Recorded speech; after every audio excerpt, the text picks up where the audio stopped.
Assalamualaikum warahmatullahi wabarakatuh.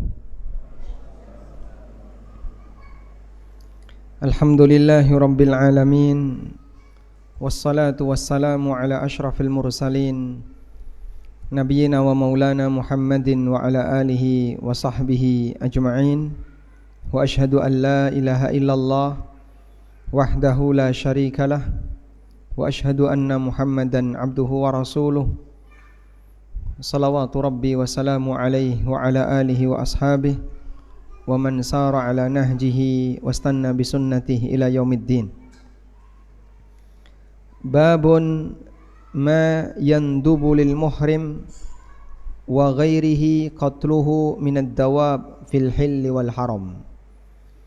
Bab binatang yang dianjurkan untuk dibunuh oleh orang yang ihram dan selain orang ihram, fil hilli wal haram, baik di tanah halal maupun.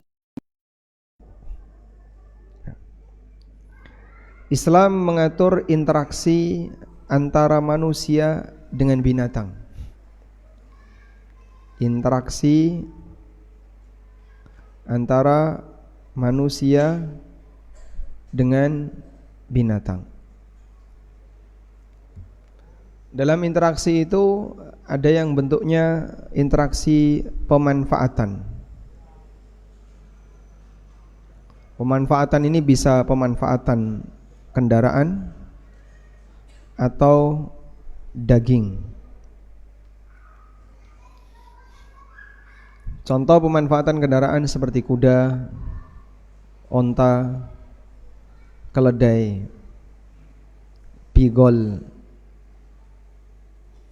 Allah Subhanahu wa ta'ala tundukkan kepada manusia binatang-binatang yang lebih besar dari manusia, tapi dia nurut sama manusia. Onta lawan 3 orang menang mana? Onta lawan 3 orang. Kalau tangan kosong menang onta. Tapi binatang yang besar ini bisa nurut kepada manusia. Kemudian ada yang dimanfaatkan dagingnya. Ini semua hewan yang halal dimakan. Dan konsekuensi ketika dia halal dimakan, maka halal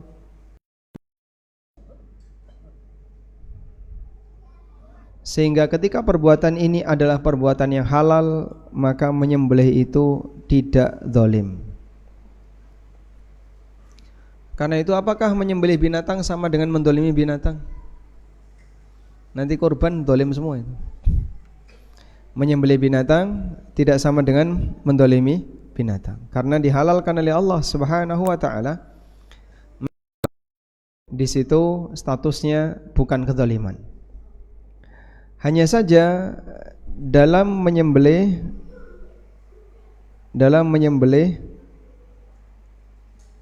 di sana ada adab ketika menyembelih. Dan semakin beradab berarti semakin ihsan. Berarti di sini semakin beradab maka semakin ihsan. Nabi SAW bersabda, Innallaha katabal ihsana ala kulli syai'. Allah mewajibkan kita untuk berihsan dalam segala hal. Lalu beliau mengatakan, fa idza dzabhtum fa ahsinuz dzibha wa idza qataltum fa ahsinul qitlah. Kalau kalian menyembelih, maka lakukanlah ihsan ketika menyembelih. Jadi kalaupun menyembelih, menyembelihlah dengan ihsan. Kalaupun membunuh, bunuhlah dengan cara yang ihsan. Nah, ihsan di sini ada 2. Ihsan yang sifatnya wajib dan ihsan yang sifatnya anjuran.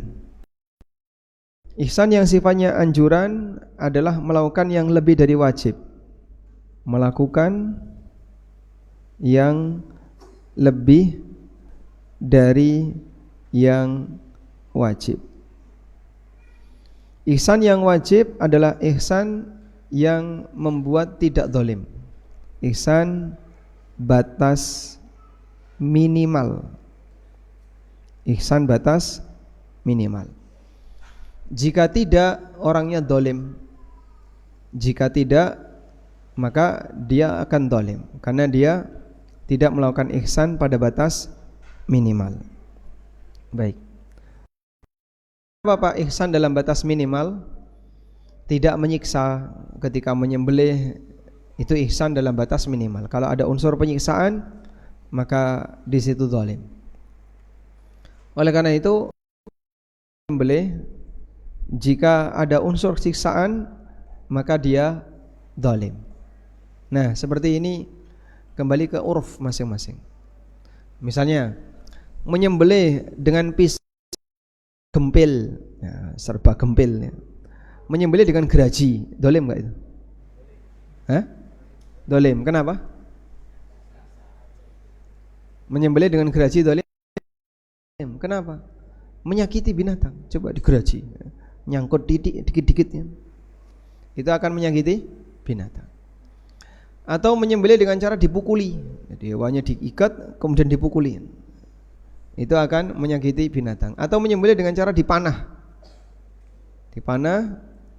kena badannya, dibiarin aja sampai darahnya habis, mati. Jadi dibuat matinya lambat. Mereka sengaja melakukan seperti itu biar darahnya tidak banyak yang keluar.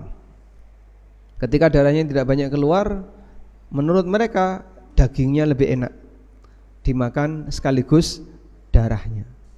Nah, itu semuanya alasan-alasan yang tidak bisa menjadi pembenar bahwa setiap pelanggaran dan kezaliman dalam praktek penyembelihan statusnya zalim.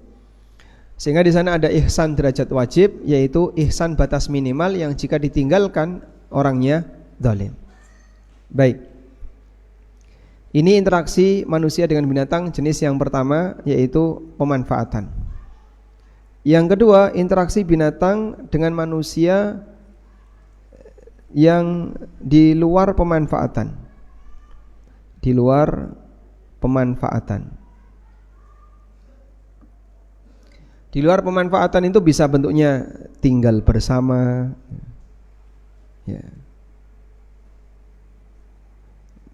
Bapak, apakah tinggal bersama cicak? Kemudian hidup bersama, itu di luar pemanfaatan. Nah, kita berinteraksi dengan mereka. Untuk yang tinggal bersama ini gimana, Pak? Nah, binatang yang tinggal bersama manusia di situ ada 3. Yang pertama, binatang yang dianjurkan atau diperintahkan, saya boleh sebut diperintahkan untuk dibunuh. Dan ini intinya binatang yang membahayakan atau mengganggu.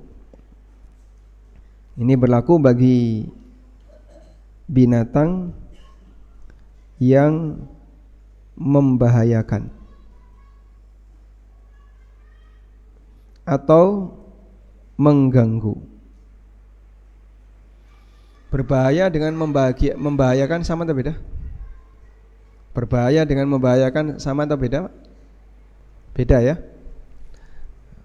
Singa, macan di kebun binatang itu berbahaya, tapi membahayakan atau tidak? Tidak, karena mereka dikurung di satu tempat tertentu sehingga tidak bisa berinteraksi dengan manusia, maka dalam posisi aman. Sehingga ketemu macan di mana? Kebun binatang, bunuh dia, diracun, ya sudah. Anda akan kena denda besar karena melakukan pelanggaran di tempat orang lain. Contohnya nanti akan kita sebutkan beberapa contoh yang ada dalam kitab Lu'lu' wal Marjan.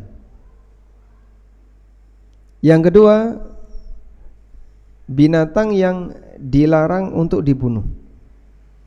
Yang kedua, yang dilarang untuk dibunuh. Contohnya apa saja? Ada nas yang dilarang untuk dibunuh. Contoh, sebutkan contoh yang tidak boleh dibunuh. Katak, semut, kelelawar. Kelelawar nggak boleh dibunuh. Apa lagi? Tawon, lebah, bukan tawon, lebah ya. Tawon sama lebah beda ya. Lebah. Terus apa lagi? Tadi sudah semut. Burung hudhud dan burung surati.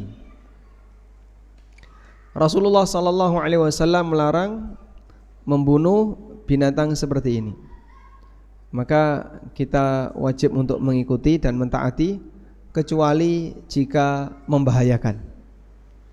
Kalau ganggu gimana Pak? Seperti semut yang ganggu, semut merah itu ya, semut geni, atau semut yang dia mengganggu. Ini kalau ganggu boleh untuk dibunuh. Yang ketiga,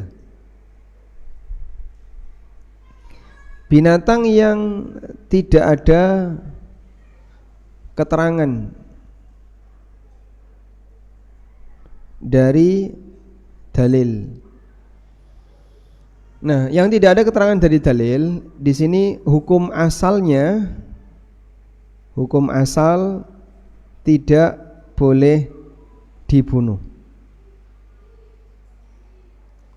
kecuali ganggu. Kecuali ganggu. Kecoa, kemudian nyamuk dan seterusnya. Nyamuk ganggu atau tidak? Ganggu? Sangat mengganggu. Walaupun satu ya.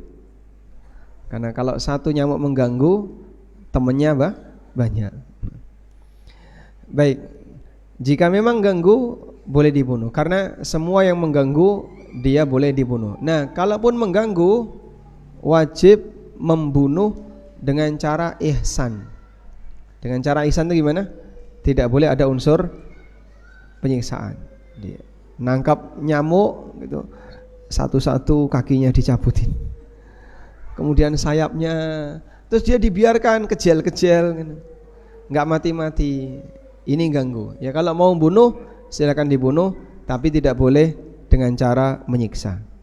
Sekarang kita akan lihat binatang apa saja yang boleh dibunuh, yang diperintahkan ya.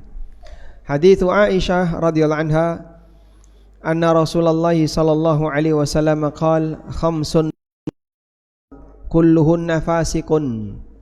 Ada 5 binatang, semuanya binatang fasik. Disebut binatang fasik karena dia ganggu. Yuqtalna fil haram, yang boleh dibunuh walaupun di tanah haram. Al-ghurab. Apa ghurab?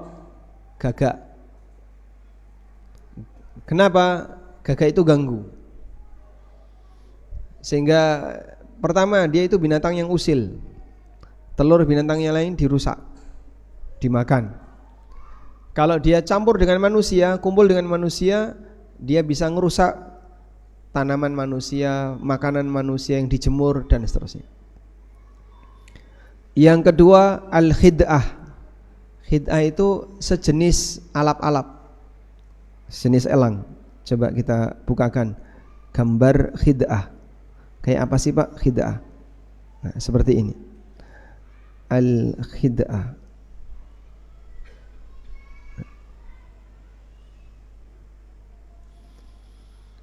Jadi dia adanya di padang pasir atau di savana, dan dia kalau ada orang misalnya bikin tenda lalu makan-makan, nah itu diserang sama burung ini dan rombongan biasanya ya. Ini burung khid'ah. Ya mungkin mirip seperti alap-alap. Makan ayam, makan kelinci, ganggu makanan manusia, itu khid'ah. Selanjutnya, wal aqrab, kalajengking. Wal fa'rah, tikus. wal kalbul akur, dan anjing galak. Banyak kasus orang yang mati gara-gara anjing, baik karena rabies, penyakit yang menular dari anjing, atau karena faktor yang lain. Misalnya dia gigit leher manusia sampai mati, atau melukai anggota badan manusia yang lain.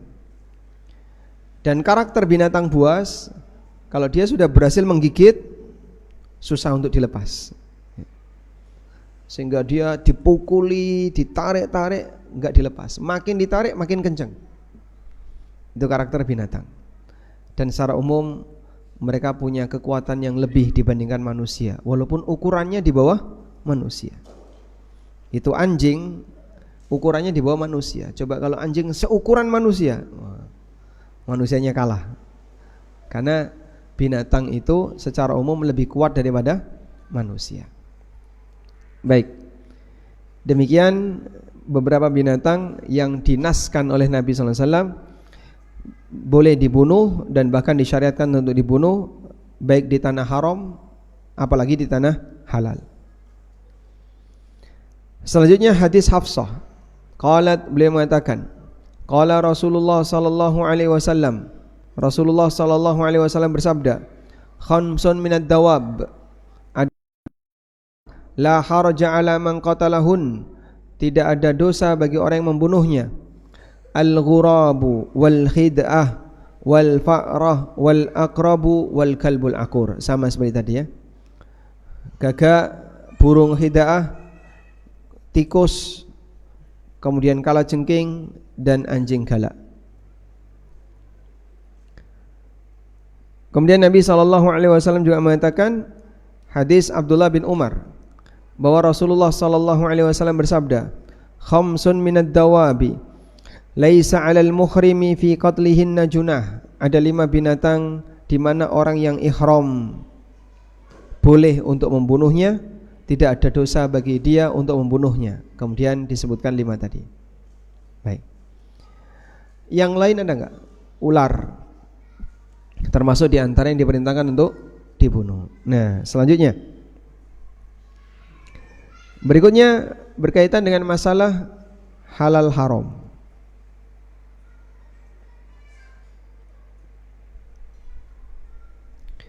Binatang yang dilarang untuk dibunuh, maka statusnya haram dimakan. Kenapa Pak haram dimakan? Bagaimana cara mengkonsumsinya kalau dia haram, dilarang untuk dibunuh? Membunuhnya saja sudah dosa, apalagi memakannya. Sehingga apa hukum makan katak? Haram. Kenapa? Kenapa? Coba kita lihat ini. An qatlid difda.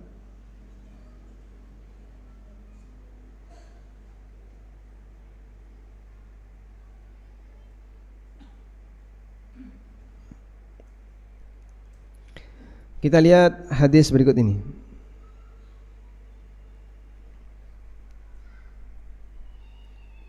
Hadis dari Abdurrahman bin Utsman At-Taimi. Beliau berasal dari Bani Taim. Siapa yang berasal dari Bani Taim? Sahabat yang terkenal, Abu Bakar As-Siddiq At-Taimi. Anna tabiban sa'ala an-nabiyya sallallahu alaihi wasallam an dufda'in yaj'aluha fi dawa.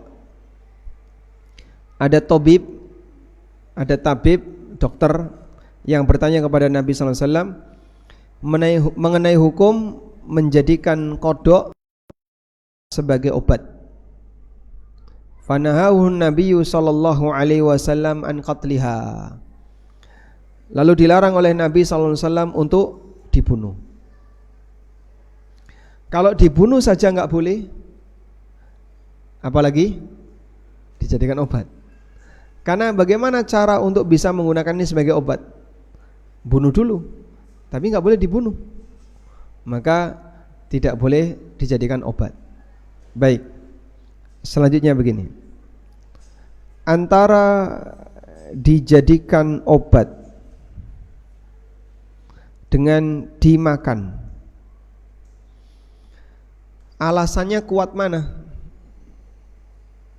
Antara dijadikan obat dengan dimakan, secara alasan itu kuat mana? Secara perbuatan kuat mana? Hah? Paham secara alasan? Paham ya? Dijadikan obat lebih kuat. Karena dijadikan obat itu untuk menghilangkan sakit. Itu saja nggak boleh, apalagi dimakan. Jika dijadikan obat nggak boleh, apalagi dimakan.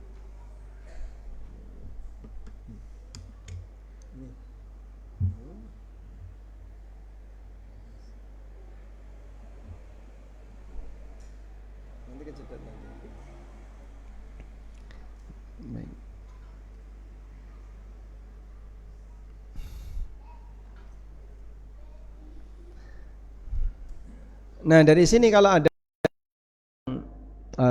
bertanya, boleh nggak Pak berobat dengan sesuatu yang haram dengan alasan berobat? Boleh? Ini ada benda haram, silakan kamu konsumsi. Untuk berobat boleh, kalau dimakan tidak boleh, kalau berobat boleh. Salah atau benar? Belum kompak ini.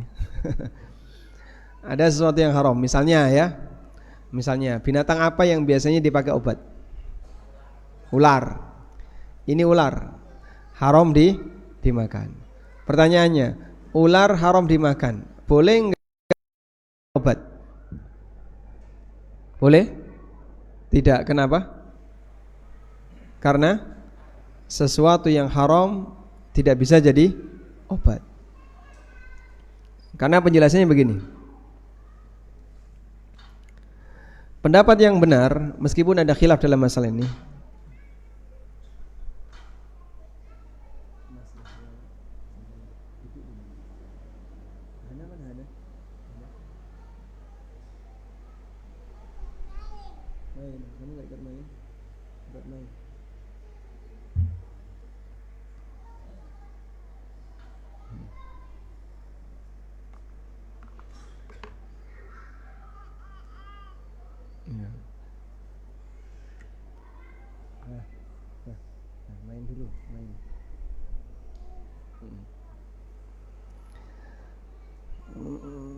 pengobatan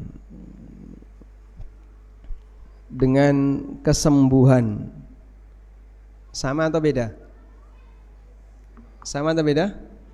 Ini tidak sama. Gini ya, pengobatan tidak sama dengan kesembuhan.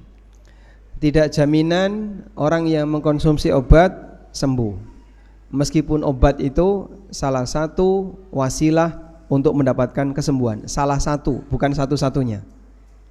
Sehingga bisa enggak orang sembuh tanpa obat? Bisa? Anda pernah sakit sembuh tanpa obat? Mana? Siapa yang menyembuhkan? Allah. Wa idza maridtu fahuwa yashfin. Ketika aku sakit, Allah yang menyembuhkanku. Maka yang bisa menyembuhkan hanya Allah. Manusia tidak bisa menyembuhkan. Nah, bicara masalah darurat. Darurat itu boleh ditempuh. Darurat yang melanggar haram boleh ditempuh jika pasti. Jika pasti. Kalau tidak pasti, maka tidak masuk kaidah darurat. Sehingga misalnya, coba kamu mengambil langkah ini. Oh, ini haram. Tidak apa-apa, darurat. Kalau kamu melakukan itu pasti berhasil. Nah, kalau seperti itu boleh. Misal ya, kelaparan, lalu nemu bangkai. Baik. Ketika dia kelaparan, nemu bangkai. Makan bangkai ini menyebabkan apa? Dia selamat dari kelaparan. Dia bisa bertahan hidup. Kemudian dia bisa bertahan melanjutkan perjalanan untuk mencari makanan yang halal. Baik. Maka kelaparan lalu orang makan bangkai dihalalkan oleh Allah. Sebab itu begitu dia kelaparan makan bangkai, ada posisi yang hilang pada dirinya, yaitu kelaparannya akan hilang. Tapi kalau sakit berobat dengan sesuatu yang haram, apakah pasti sembuh? Tidak. Beda ya.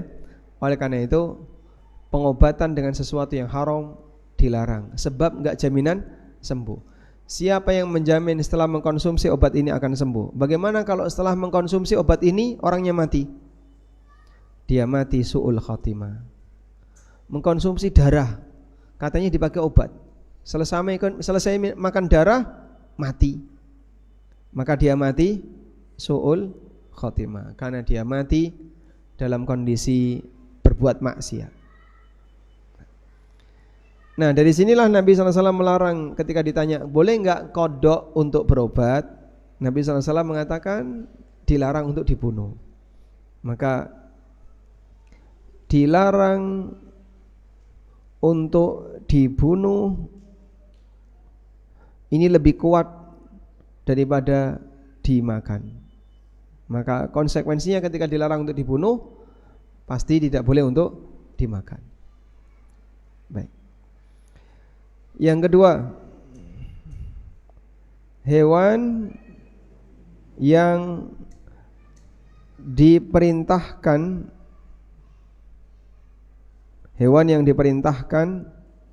untuk dibunuh ini juga haram dimakan. Kenapa yang diperintahkan untuk dibunuh haram dimakan? Karena tidak ada nilainya, sehingga pasca dibunuh dia tidak ternilai. Artinya itu bukan sesuatu yang, maka seharusnya dibuang. Karena itu ketika diperintahkan untuk dibunuh, berarti tidak boleh dimakan. Sehingga ketemu benda seperti ini atau binatang seperti ini banyak, ya dihabisin semuanya. Dan setelah itu dibuang. Jika dia dibolehkan untuk dimakan, berarti boleh dibudidayakan. Kenapa budidaya ular halal? Loh, padahal diperintahkan untuk dibunuh, mana mungkin dibudidayakan. Dibudidaya itu berarti gimana? Dirawat, dijaga, jangan sampai mati. Budidaya kobra, terus di rumah ngerawat piton, hilang satu geger satu kampung. Kobranya hilang satu, langsung diumumkan di masjid, telah hilang seekor ular kobra. Bagi siapa yang menemukan silahkan dilaporkan, nama pemiliknya fulan. Kira-kira gimana Pak? Hah?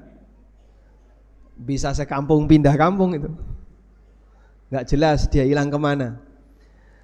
Pada posisi ketika binatang seperti ini sangat membahayakan, maka tidak boleh dibudidaya, dan konsekuensinya dia tidak boleh dimakan. Oleh karena itu semua binatang yang diperintahkan untuk dibunuh haram dimakan. Terlebih lagi yang namanya membunuh itu caranya bebas. Mau digebuki, mau dipanai, mau dicelupkan air, bebas. Nah, bagaimana caranya membunuh tikus yang terjerat dalam kurungan? Distrom, Masya Allah, piye itu, gak bahaya itu. Bagaimana caranya membunuh tikus yang terjerat dalam kurungan? Yang paling gampang kan dimasukkan air. Dipukul bisa? Begitu dibuka, pukul. Kecepatan Anda mengalahkan kecepatan tikus, gak bisa. Ya. Nah, dalam kondisi ini, maka yang memungkinkan hanya gimana caranya membunuh tikus dengan aman dan dalam waktu cepat, tapi dia tidak hilang, tidak lepas. Dicelup air.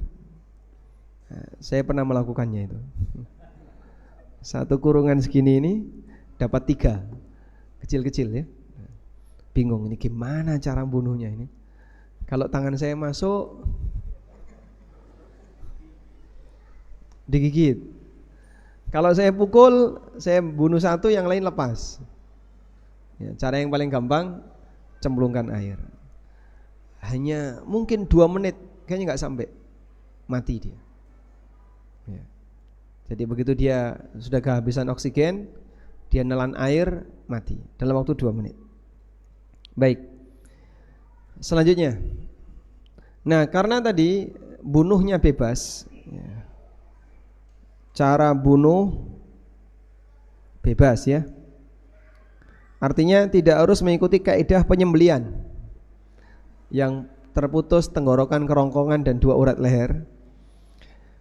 Maka cara bunuhnya bebas.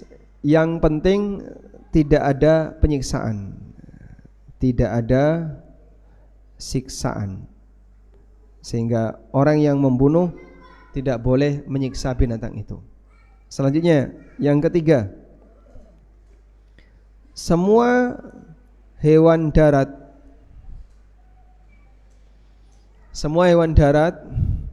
jika semua hewan darat yang halal, jika mau dimakan maka harus disembelih.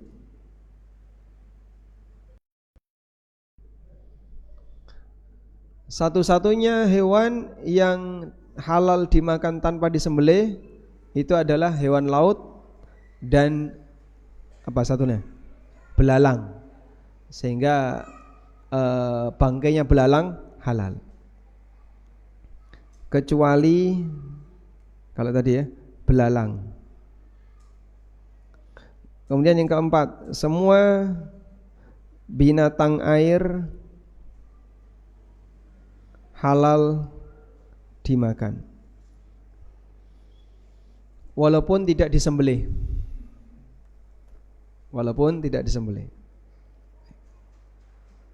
Contoh, apa hukum makan bekecot?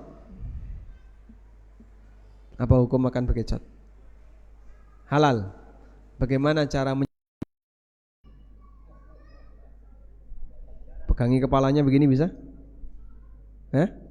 Nggak bisa. Ketika dia tidak bisa disembelih, berarti hewan itu haram dimakan. Sehingga kenapa bekecot itu haram? Karena tidak bisa disembelih. Ditusuk Pak, itu bukan menyembelih. Masa ada menyembelih ditusuk? Ya digencet. Nah, kalau digencet juga bukan menyembelih.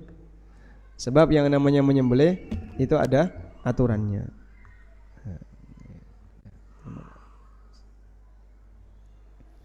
Berikutnya, semua binatang air halal dimakan walaupun tidak disembelih. Apapun bentuknya. Gurita. Gimana menyembelih gurita?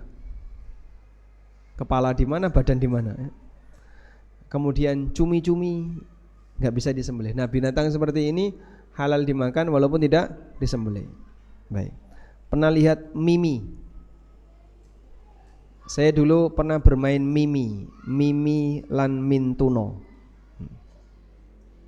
Mimi lan mintuno. Ini mimi.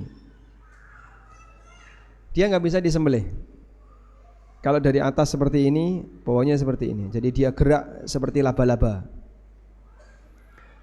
Dan posisi mimi ini seperti ikan helm ya. Antara badan sama kepalanya jadi satu. Nyembelihnya gimana? Nggak bisa. Begitu dipecah, isinya cuman langsung daging dia sama telur. Maka kami dulu kalau mau makan mimi, air rebus, mendidih, celupkan. Nah, mati seketika karena panas. Halal nggak Pak itu? Seperti kepiting, dia tidak bisa disembelih. Bagaimana cara menyembelih kepiting? Nggak ada. Pernah makan ini? Pernah?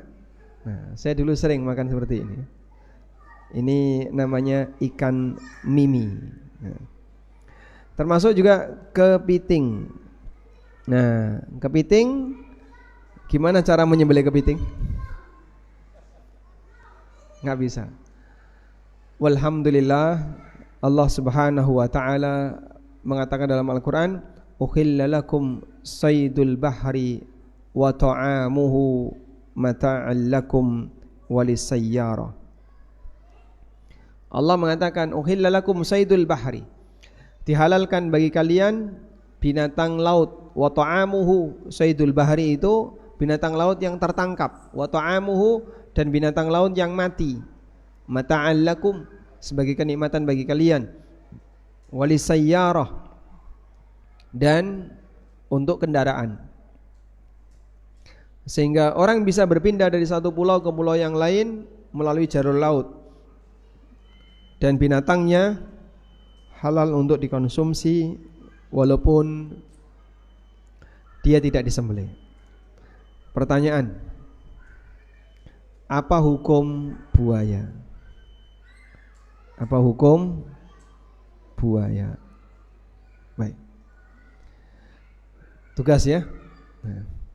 Tugas akhir menjelang Idul Adha adalah mempelajari apa hukum makan buaya. Baik, demikian yang bisa kita bahas. Semoga bermanfaat. InsyaAllah setelah adzan isya tidak ada kajian. Kita cukupkan sampai di sini. Wassallallahu ala nabiyyina Muhammadin wa ala alihi wa sahbihi wasallam. Wa akhiru da'wana anil hamdulillahi rabbil alamin. Wassalamualaikum warahmatullahi wabarakatuh.